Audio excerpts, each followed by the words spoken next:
mais aussi indil leen ay leeral ci li nga xam ne gis nañu ko le 1er août premier ministre toog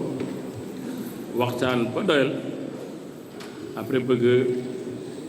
comme ni mu koy defee rek ndax sénégalais yi Pape Malick wax na ko léegi seen plan bi ñu defar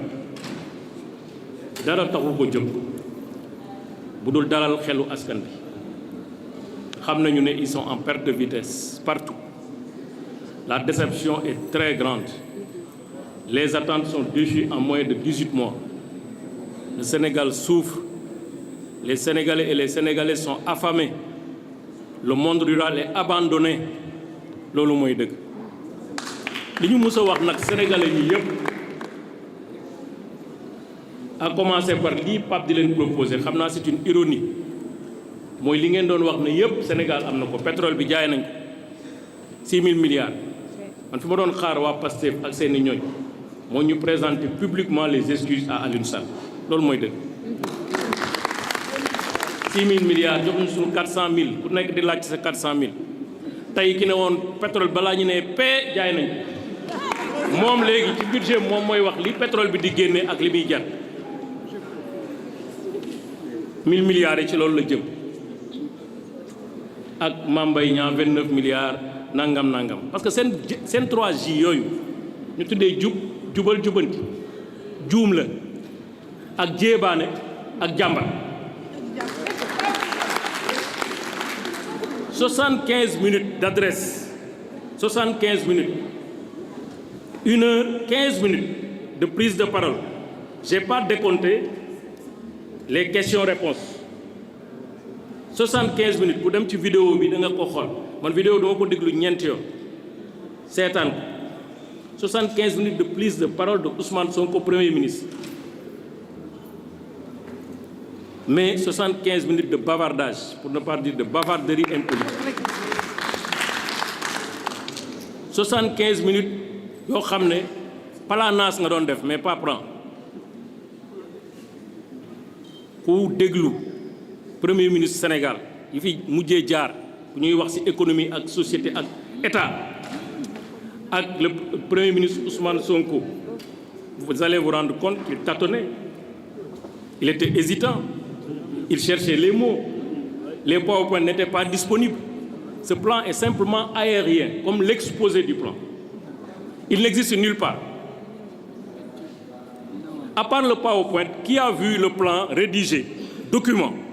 j'espère qu'ils vont pas partager ça avec les partenaires techniques et financiers parce que Sénégal li ñu ko xamee mooy bu bindee document par les experts sénégalais qui sont au ministère des Finances les fonctionnaires qui sont au ministère de l'économie que je connais parmi certains je les connais je les ai pratiqués c'est de grands experts c'est de grands techniciens c'est de grands hommes qui connaissent c'est des sachants mais quand on se met à dos l'administration du Sénégal pour les fustiger tout le temps pour les apostropher pour les pointer du doigt mais c'est normal qu'on ait un petit task force dans un petit bureau avec ses amis avec des inspecteurs des impôts et domaines qui nous donnent un plan qui est un plan fiscal qui n'est pas un plan politique qui n'est pas un plan économique qui n'est pas un plan social ce plan c'est un plan fiscal de fiscalisation de tout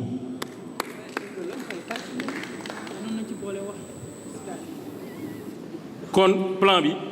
moom moo àtte boppam parce que PowerPoint moo am doo dem site ministère des finances ba fekk fa plan bi doo dem site économie fekk fa plan bi site bi sax ñoo amuñu site le site est en pour vous dire que j'ai recherché doo dem primature fekk fi plan ba doo dem présidence fekk fi plan ba PowerPoint ngay fekk PowerPoint mooy j'ai un plan j'ai extrait de ce plan quelque chose que je vais présenter et c'est une présentation du plan mais c'est pas le plan qu'est-ce qu'ils vont donner aux partenaires techniques qu'est-ce qu'ils vont donner à l'opposition qu'est-ce qu'ils vont donner à leurs partenaires et à leurs amis j'ai vu mon cap faire une conférence de presse sur le plan pour appuyer sur la base de quoi un PowerPoint moom lu la neex nga def ci man loolu solo jarul ñuy fal ay nit non PowerPoint da ngay dem CM2 bu amee mag bu ko mën a defal PowerPoint mu rêve ba mu neex c'est un plan de rêverie bindu lu la neex économie c'est de la réalité ce sont des projections sincères du lu ñuy làmbatu sooy def un plan de redressement économique il faut tenir compte de deux facteurs votre marché la situation économique du Sénégal ses projections futures mais le marché international vous ne pouvez pas faire un plan comme ça rek il faut tenir compte de ce qui existe et de ce qui est possible de ce qui est plausible de ce qui est faisable. Comment pouvez-vous imaginer? Vous avez un document qu'on appelle document de programmation budgétaire économique pluriannuel sur 2026, 2027, 2028. Un document adapté à l'Assemblée nationale dans le cadre du débat d'orientation budgétaire. Un mois après, le document date de juin, publié en juillet. Un mois après, vous venez nous donner encore un autre plan. Comme vous nous avez donné un plan en octobre 2024, 7 mois après ku jàngul nag du tari wala boog li nga jàng rek nga mën a tari ñoom fiscalité lañ jàng qui est un pan de l'économie. Fiscalité c'est les recettes nañu koy jëlee ci l'économie c'est les recettes et les dépenses combinées projetées dans un futur qui est plus ou moins certain. L'heure est grave. C'est pourquoi je dis à Pape, on dénonce ce qui a été fait, mais on leur propose, si nous sommes généreux comme notre président Macky Sall, ouvert, aimant le Sénégal, on va leur dire comment ils doivent procéder pour mettre un plan qui aura les mêmes airs que le plan Sénégal émergent, qui nous a donné ces résultats qui n'ont jamais été contestés. Nous avons un bilan, ce bilan n'a jamais été contesté. Donc mënuloo faj jàngoro boo xam ne xamoo jàngoro bi wax na ko léegi ñoom ñaari préoccupation la ñu am mais dañu am un endettement qui tourne autour de 120% et un déficit budgétaire qui tourne autour de 14%. ku seetaan vidéo bi xam ne lii déficit bi ministre des finances bi ministre de l'économie wax 12% ak bi premier ministre Ousmane Sonko wax 14%, il y a déjà une différence de 2 points. seetaan vidéo bi rek di nga xam ne ñetti chiffre génn na ci ndaje bi 13%, 12%, 14%. yow kon xamoo kii li ko dal xamoo ndax dafa palu xamoo ndax dafa grippe xamoo ndax cancer xamoo ndax dafa tuberculose après vous créez quelque chose pour ne moom nga koy faje te diagnostic bi nga def le diagnostic n'est pas sérieux ci Sénégal li ñuy yaakaar man loolu la ñu wax ñun bi ñuy génn ci Sénégal ci nguur gi 75 xaw ma 74% de taux d'endettement la ñu fi bàyyi. IGF, Inspection Générale des Finances, ce qu'elle a dit, c'est que nous avons un taux d'endettement qui tournerait autour de 85%. Cour des comptes du Sénégal, auditant le rapport de l'IGF, ce qu'elle a arrêté, c'est qu'on était autour de 99%. 120% ou 119% nekkul ci document bi ma leen wax léegi document de programmation budgétaire nekkul ci benn document comptable public officiel du Sénégal.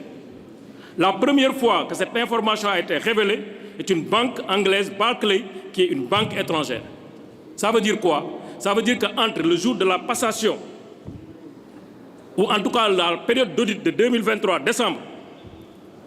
et ñoom bi ñu ñëwee ci pouvoir bi entre mars ou avril 2024 et juillet 2025, effectivement, ils ont augmenté de 20 points le niveau d'endettement du Sénégal. Ça, c'est déjà un aveu de taille. te ñoom dañu ne woon ñoom du ñu woon leb bor dañu ne woon bu ñuy leb bor fii lañ koy lebee mais le premier endettement bi ñu def ñoom ci bond yi eurobond c'est 450 milliards. 750 millions de dollars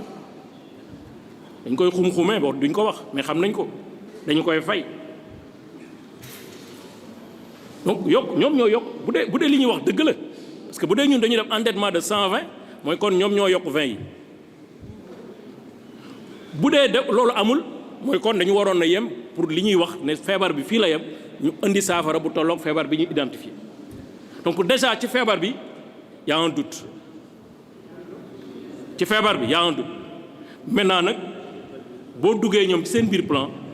di nga gis ne plan bi tenirul compte réalité économique internationale parce qu'en réalité FMI nee na monde bi croissance am dina régresser en 2026 de 0,5%. monde bi croissance am dina régresser de 0,3% en 2027. FMI ne monde bi perturbation bi ñuy jëm perturbation bu grave la boo xam ne dafay am conséquence sur les chaînes d'approvisionnement. monde bi fi ñuy jëm bi ñu évaluer risque bi en 2025 avril 2025 le risque de récession économique est de 30% en lieu et place de 17% déjà évalué. Ça veut dire que on est dans un milieu international qui va dans tous les sens. Les droits de douane imposés par le président américain Donald Trump vont avoir des impacts au Sénégal parce que nous avons une économie extravertie. Pourquoi? Parce que lu ci bare ci sunu ay matières yu ñuy consommer c'est des matières qui nous viennent de l'extérieur. Mais évidemment, si les droits de douane sont à des niveaux extraordinaires sur l'international, il y aura des impacts sur les pays qui vont travailler avec le Sénégal.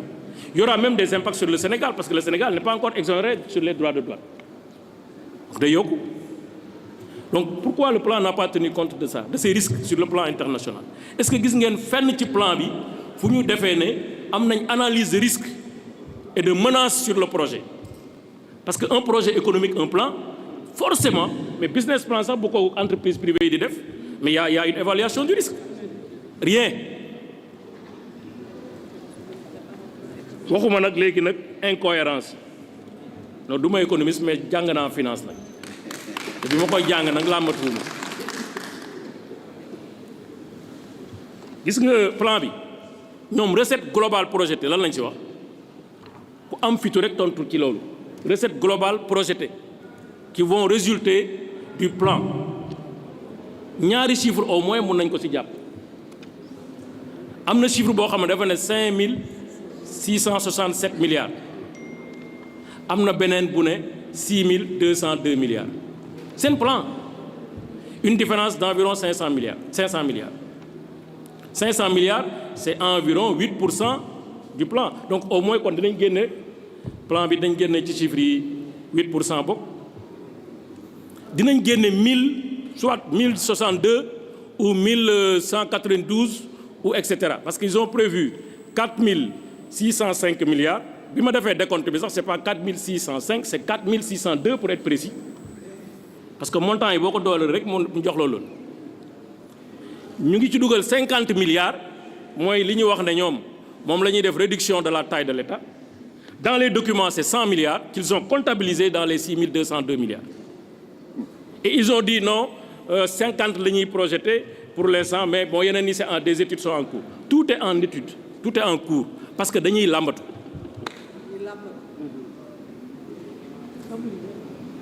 Alors man li ma gën a convaincre que ne plan bi n'a pas été confectionné ou établi avec des comptables publics encore moins avec des financiers mais il y a une confusion manifeste entre ce qui est dépense et ce qui est recette. Comptabilité double la ñu am Sénégal. La recette c'est la recette c'est l'entrée de fonds, l'entrée de trésorerie. La dépense c'est la sortie de trésorerie, c'est des dépenses. Pour la première fois je vois dans un document qui paraît un document public du Sénégal